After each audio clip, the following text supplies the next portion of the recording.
In a terrible few seconds, a symbol of American power was blown into oblivion in what was called a terror attack.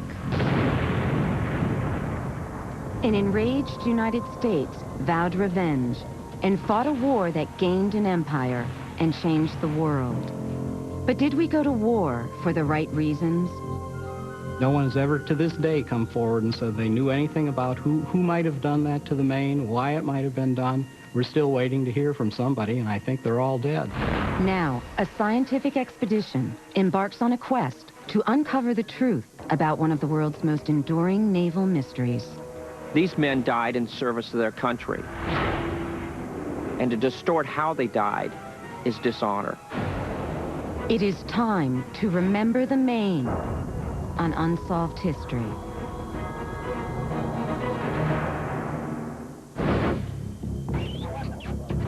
Three miles off the Cuban coast, 3,000 feet down, the remains of a ship can be found.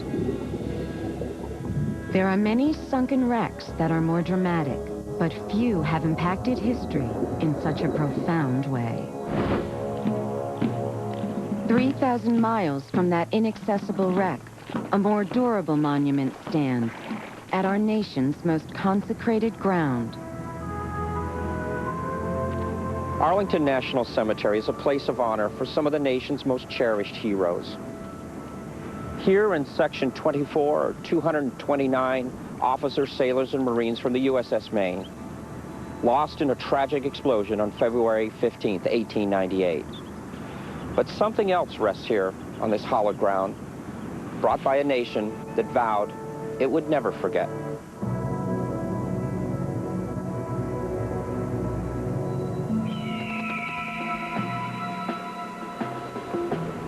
On March 25th, 1898, an official report concluded that the death of these 266 sailors had been the result of a terrorist attack.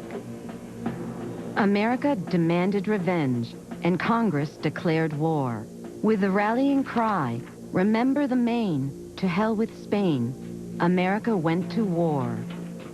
Within 6 months, Spain was beaten, her empire in ruins. As part of the spoils of war, America moved into the Philippines, and our uneasy relationship with Cuba began. This easy conquest of Spain in 1898 would have dramatic consequences for America's future. In December of 1941, we went to war after the Japanese attacked our Pacific Empire. Policy of this nation to regard any nuclear missile. And we almost fought another world war in 1962 over a missile crisis in Cuba. But did we go to war with Spain for the right reasons? Was the Maine blown up deliberately in a sneak attack? Or was she destroyed due to a catastrophic mechanical failure? The controversy surrounding the Maine never died down from the day the Maine exploded.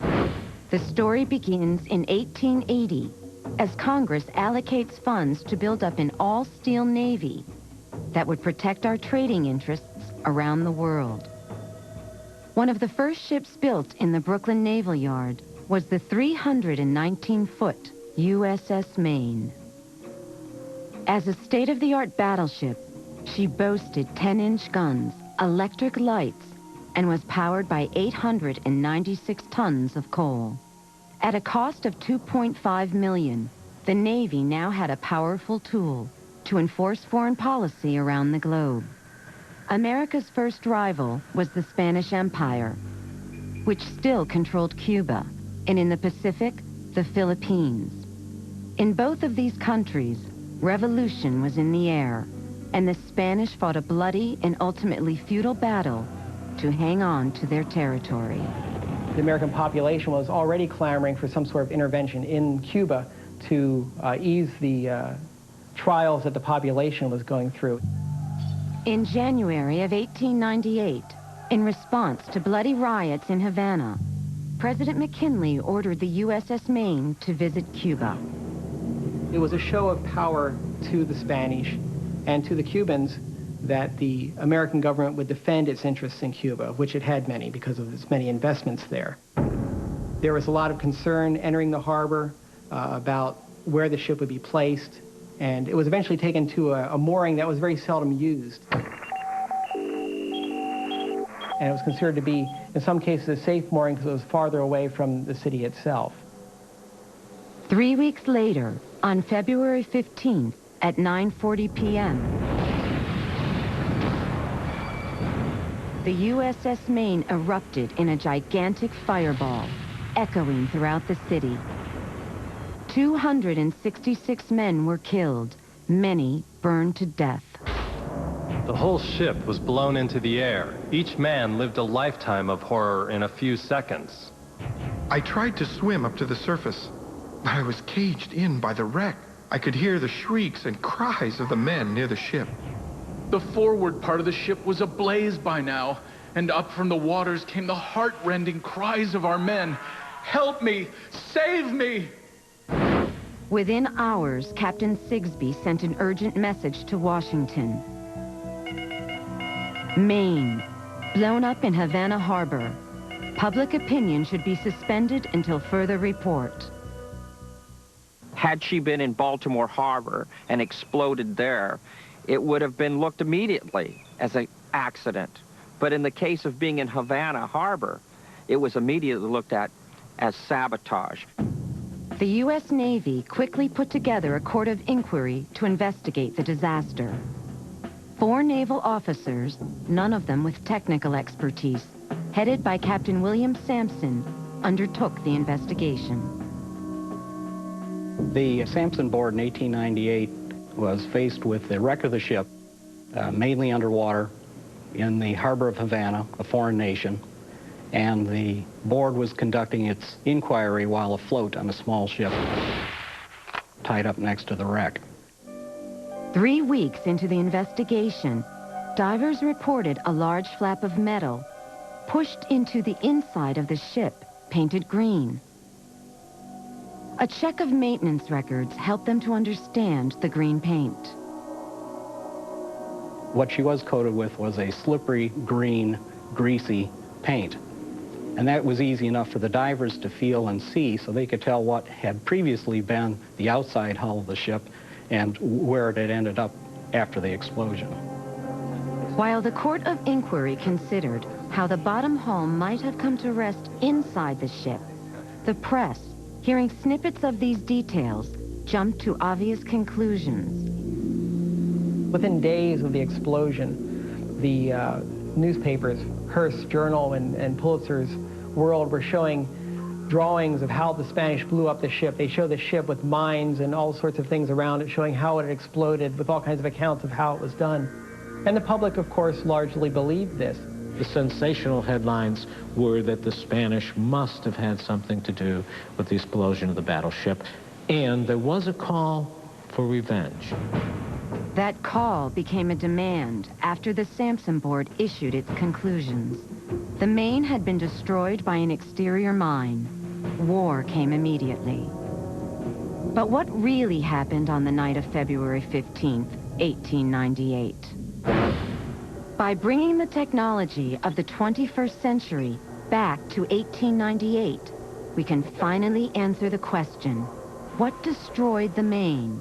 Was it a deliberate attack or a tragic accident? America once vowed to remember the Maine. In order to solve this mystery, we must first recreate her. Fortunately, this is not as difficult as it might sound. In Philadelphia, there is anchored in the Delaware River a ship very similar to the Maine, miraculously preserved for more than a century. Our investigation begins here, and history will never be the same.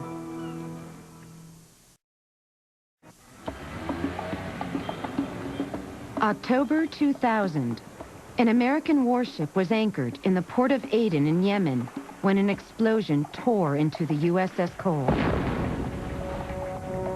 17 sailors were killed. Comparisons to the USS Maine are striking. An American warship in a foreign port. An existing terrorist threat. the loss of life.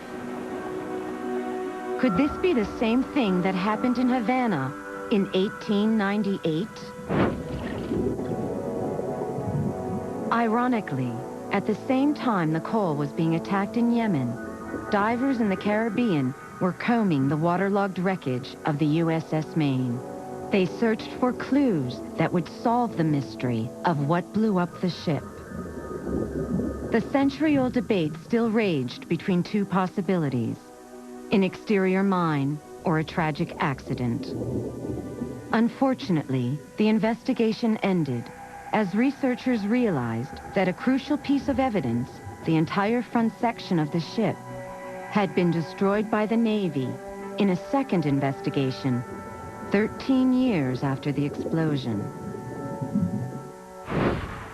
When the Spanish-American War faded from the headlines, the remains of the USS Maine were still on prominent display in Havana. The Cubans wanted it removed because it was blocking navigation within the harbor itself. There were 70 bodies that were still unaccounted for, including 2 officers. One of the main reasons for dewatering the ship was to look for human remains and to reunite the 70 bodies with their compatriots who had already been buried in Key West of the United States. 13 years after the disaster, in 1911, Congress allocated money, and the Army Corps of Engineers accepted the challenge. They would build a cofferdam surrounding the wreckage of the USS Maine and pump the water out. A project of this size had never been attempted before. The construction of the cofferdam took well over a year before they were even beginning to pump the water out, and that's when the problems started manifesting themselves, when you expected it to be watertight and it wasn't, and the tide came in, and then they got hit by a couple of hurricanes. Eventually, the engineers were successful, and sections of the Maine began to emerge. William B. Ferguson was a young naval constructor that was assigned by the Navy to help the Army identify parts of the ship. Hoping to make sense out of the chaos being exposed, Ferguson painted lines showing the tortured keel and some supporting bulkheads. He also drew diagrams to clarify the specifics of the debris field. Ferguson's search to find the large chunk of hull bent inward, reported by the divers in 1898, paid off in November of 1911. This large flap of steel had once been part of the outer hull. These pictures show clearly that it has somehow been folded over to be inside the ship, thus corroborating for the board in 1898 evidence of an exterior mine. Ferguson found actually 4 areas that were damaged underneath the magazine and coal bunker in question. Ferguson labeled them 1 through 4. 3 of these metal flaps bent outward, but one large flap, 100 square feet of metal, bent inward and became known as Section 1. The conclusions reached by this investigation were the same. An external mine punctured the double hull and ignited the 6-inch reserve magazine. That set off a chain reaction as 2 other magazines exploded. I believe the inquiry of 1912 certainly solved the issue of the battleship Maine. Remember, these men actually spent time, and they actually saw the steel. They were right there. Not everyone believed that having direct access to the wreck enabled them to find the truth. I believe that the 1911 group had pressures also. Part of it was that the United States on the whole wouldn't want to admit that the event that triggered the Spanish-American War was actually misinterpreted by the Navy in 1898. The Navy still would be reluctant to admit that its ships were unsafe and that the ship might have been destroyed by negligence. Although the conclusions of the 1911 investigation have been questioned, there is no question about one thing. They gave future investigators an important tool. They took a series of detailed photographs of the wreckage in close to its original state. After taking these photographs, the Navy made arrangements to dispose of the Maine.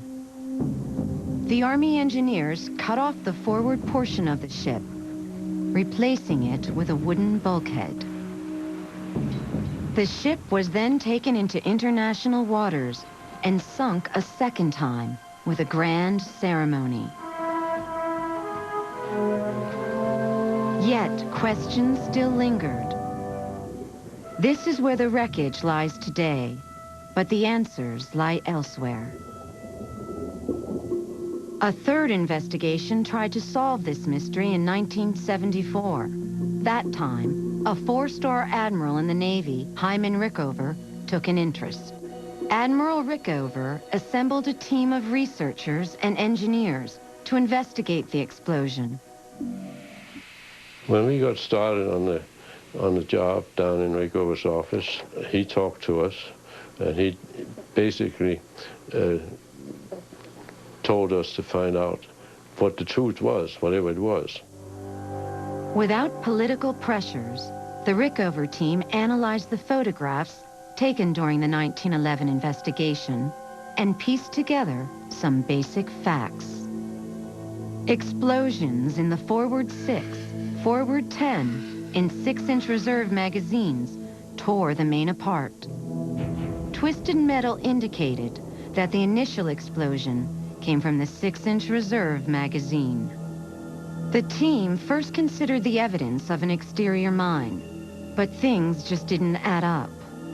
A mine going off, a ship like that, that's capable of penetrating a double bottom, would be at least 100 pounds of gunpowder, and would have made its mark on the plates in a diameter of at least something between 10 and 20 feet in diameter. And none of this was existent. Finally, they considered the smoking guns cited by the 1911 investigation, Section 1. The first problem was the general smooth appearance of this 100 square feet of metal. Had a mine blown up outside Section 1 and pushed Section 1 into the ship in that nice gentle roll, then 5 to 10 tons of brown powder exploded over it, it would have been crimped down and squashed. But there it was, just kind of laying there like someone's tongue. But if Section 1 was not folded in by a mine under the ship, how did it get pushed into the center of the wreckage? Hansen and Price basically believed that Section 1 was bent inward by the inrush of water into the hole created by the sides of the ships being blown out and missing. After a year of study, Admiral Rickover issued his report. There was no plausible evidence of an explosion outside the ship at all. The most likely thing that happened was spontaneous combustion of coal in a bunker adjacent to the 6-inch reserve magazine. The Rickover report rewrote history, directly challenging the 1911 conclusions. The Maine was destroyed by an accident, but the controversy was not over. Detractors claimed that Rickover lacked the physical evidence that informed the 1911 investigation. Without that evidence, no definitive conclusion, they reasoned, could or should have been reached. The press took up the cry with banner headlines. The mystery of the Maine remained, and it was hard to argue against these assumptions. Hard, but as we are about to see, not impossible. Rather than look to the past, we are going to look to the future, applying 21st century forensic science to rebuild the Maine and then destroy her for the second time.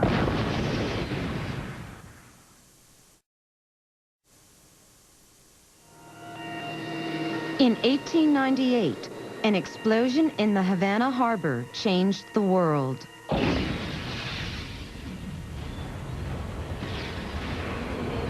A naval investigation that same year, engulfed in political pressure, declared that the USS Maine had been destroyed by an exterior mine. A second investigation, 13 years later, rubber-stamped those same findings. 60 years later, the case, reopened by Admiral Rickover, declared it was an accident, started by a coal bunker fire. yet doubt still remained. Doubts that could only be answered by not just remembering the Maine, but rebuilding her. How do you rebuild a 19th century warship? The answer is you can't, but you can find one still afloat.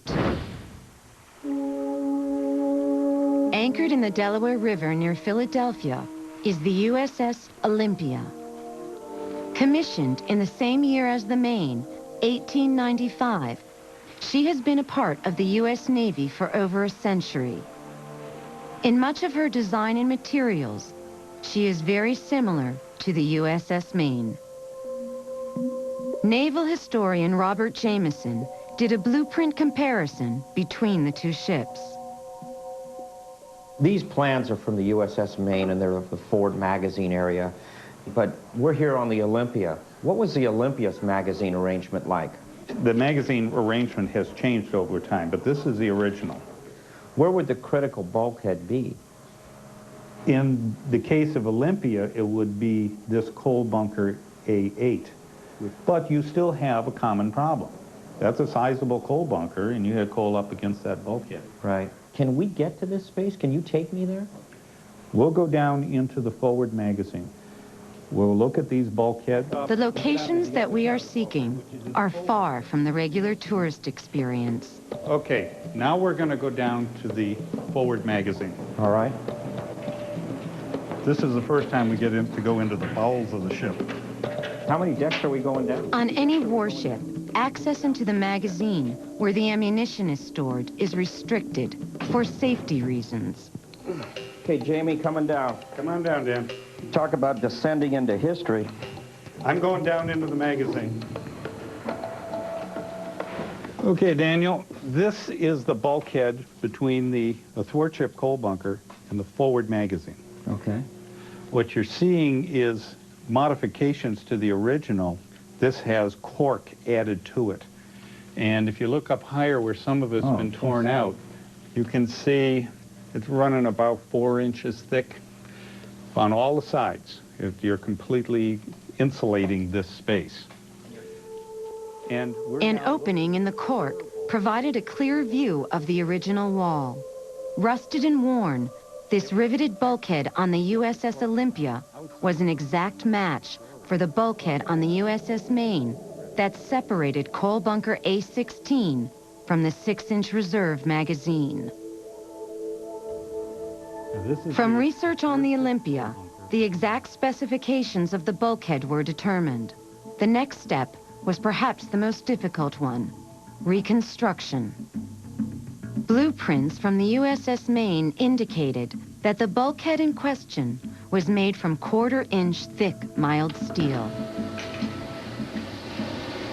The 19th century technology used to manufacture these bulkheads is seldom practiced today. But there is a parallel technology from that era that can still be found. Although people don't run and maintain 19th century battleships today, there are working 19th century railroads. And when they need replacement parts, they come here.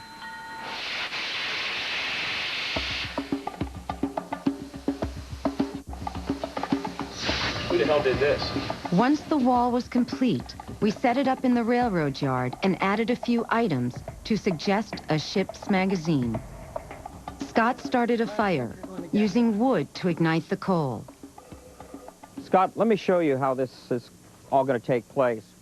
What we've done is replicate a coal storage area on this side that you've ignited, and over here is the magazine. This box was entirely made of copper, and it had saluting powder in it. It was like a powder keg. And it rested right against that wall, this bulkhead. Right over here are the storage for the powder bags in this main magazine. If the Maine exploded this way, probably this saluting powder went off from the heat being transferred from the fire of coal on the opposite side. As a test, we placed some black powder on the copper sheeting. Experts agree that it would easily ignite if the copper reached 500 degrees. It's now 3:15. I'm going to take a reading on the storage box or powder keg, a reading of about 211 degrees. 5 hours into the coal fire, Bill Noderer, a technician from Raytech Corporation, brought out a machine that will provide a thermographic view of the wall temperatures. All right, Bill, I'm starting to pick up the image now, and I'm starting to see the cylinders are coming into view, and they're reading at 100 degrees to about 150. It's intensely hot. It's showing 600 degrees right dead center on those rivets, and our copper box is reading about 300 degrees. You can clearly see that there is intense heat in the center of this panel. This noticeable heat pattern on the wall is another indication of the high temperature of the coal bunker fire. 8 hours into the demonstration, temperatures on the copper sheeting continue to climb. The copper flashing is 444 degrees. The wall is now so hot that even with a 4-inch gap, radiated heat has ignited the powder rack. We took a final reading on the copper keg at 9:30 p.m. 472 degrees. The temperature moved dangerously close to the ignition point of the black powder. This powder's ready to go. Sailors on the Maine had listened to taps and retired to their hammocks. It was 9:40 p.m. Undetected coal bunker fires were a matter of record on many ships of that era. What we've demonstrated is that a bulkhead, warmed by a coal fire, could have transferred enough heat to ignite gunpowder pushed against the bulkhead. These findings support the conclusions of the Rickover report, but critics remain unconvinced. There is absolutely no evidence at all that the temperature of the steel in that battleship rose to such a level that it would cause stored powder to explode. In order to answer these critics, we need to go one very important step further. A detailed look at this 100 square feet of metal will solve this 100-year-old mystery.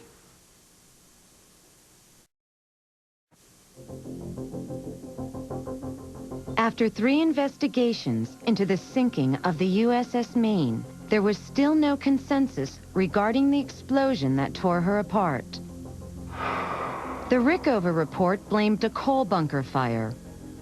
In our demonstration, it was verified that heat, transferred through a bulkhead wall, could ignite the powder stored in the magazine.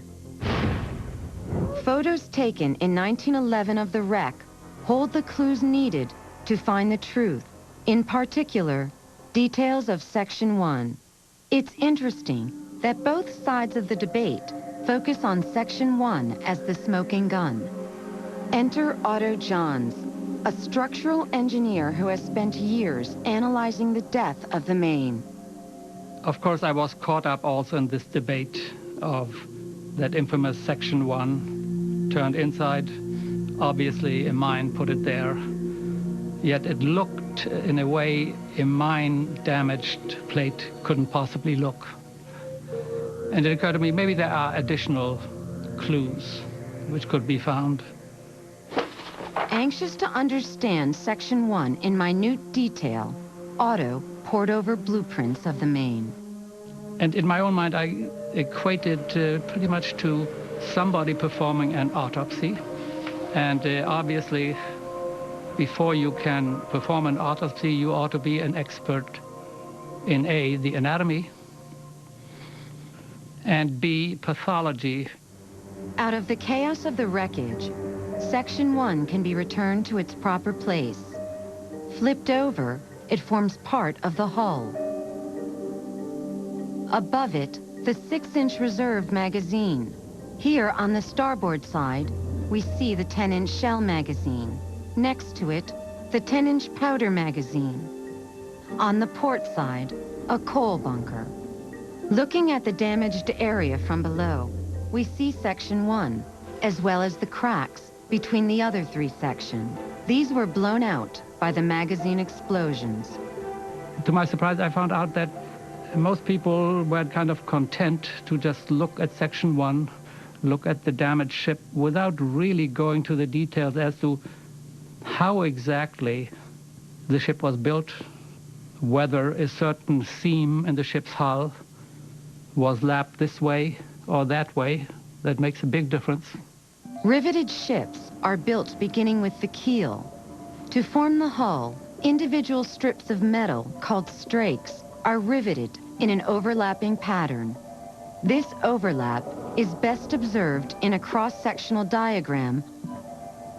Otto built a model of Section 1, complete with bulkheads, to show what the explosion of a mine should, but didn't do, to the main. Longitudinal, this is the bulkhead. I can push here and nothing happens. I can push here, little happens. I push here and it pops up. It pops so easily because all that is holding back the plate when subjected to an external force are just the conical rivet heads. But the damage done to Section 1, highlighted here, could not be explained by a mine. A mine would have lifted the entire plate, but here, only the left seam failed. Otto had to look deeper. The one thing that right away puzzled me is that Section 1 shows one break in the plate, not at the seams where the rivets might break. Only tension produces a break which has no edge deformation. Otto looked again at Section 1 and noticed a new detail. On the far end, a seam had failed. Strakes were joined together at the ends with a special connector. Steel plates were placed end to end, and an overlap piece was riveted on the inside of the ship to hold them in place. In this 1911 picture of Section 1, the strake and the rivets had pulled away from the overlap piece, creating a distinct deformation. Otto theorizes that this deformation could only have resulted from tension forces. In order to recreate the last moments of the Maine, we literally rebuilt a portion of the ship. Using the same type of metal, we duplicated the exact way the original shipbuilders riveted the Maine together. This reconstruction was sent to the Powell Laboratories at the University of California at San Diego. Dr. Robert Isaro, a professor of material science, agreed to conduct the experiment. Using a hydraulic press, he will pull the plates apart until they fail. Although an explosion would rip these plates apart in milliseconds, this more deliberate process should produce the same results. In essence, we are going to blow up the Maine a second time. And then we will compare this second controlled explosion with the 1911 photographs of the first blast. Will they match? Slowly, the pressure begins to build.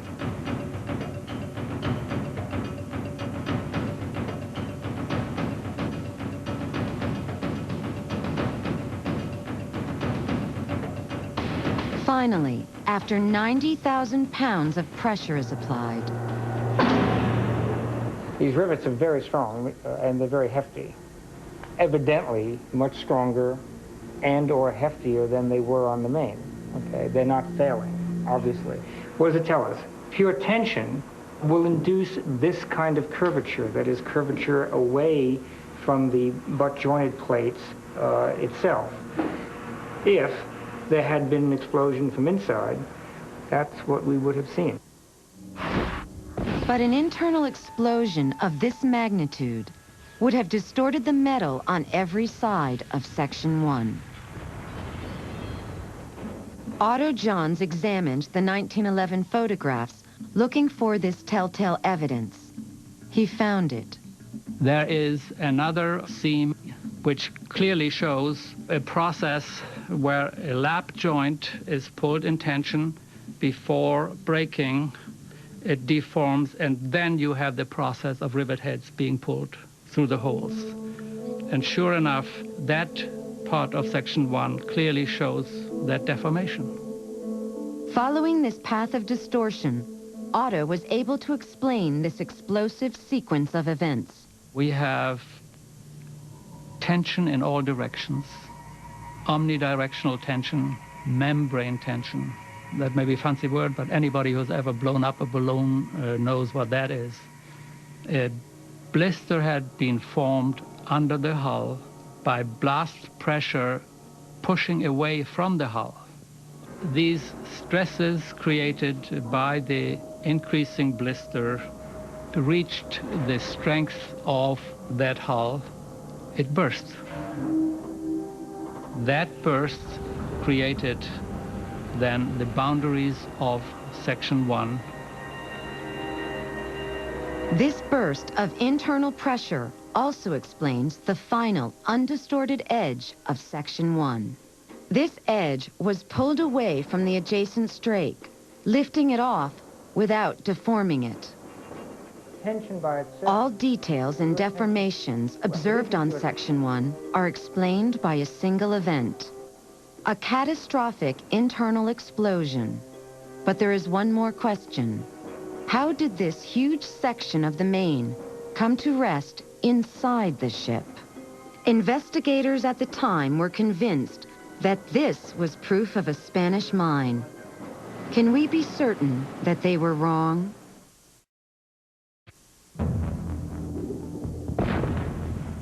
What destroyed the Maine? After rebuilding a section of the ship and duplicating the explosive tension that ripped the metal apart, we were left with one mystery. How could an explosion that happened internally have blown a huge section of metal inside the ship? This is what confounded the investigators in 1898 and 1911. But our 21st century investigation finally explained it. There are a number of ways to explain how section 1 could have gotten back. It takes water flowing at only 5 feet per second with such a large area to bend it back in. Could just the flow of rushing water have pushed this huge plate of metal back inside the hull?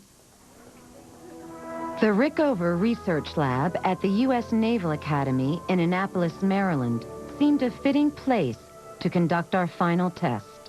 Here is where the foremast of the USS Maine still lies, a memorial to the brave sailors killed when the Maine blew up in Havana. Otto Johns visited engineers in the hydrodynamic testing labs. This is the precise model of the section 1 which was found on the Maine, and what we hope to show is that this plate, presumably bent outward by the internal magazine explosion, it reached its maximum extension, and this is just what I estimated it to be. The issue now is we want to model the process of this plate being swept back into the ship where it was found. Do you have an estimate of what velocity you think that this process started to occur on the Maine?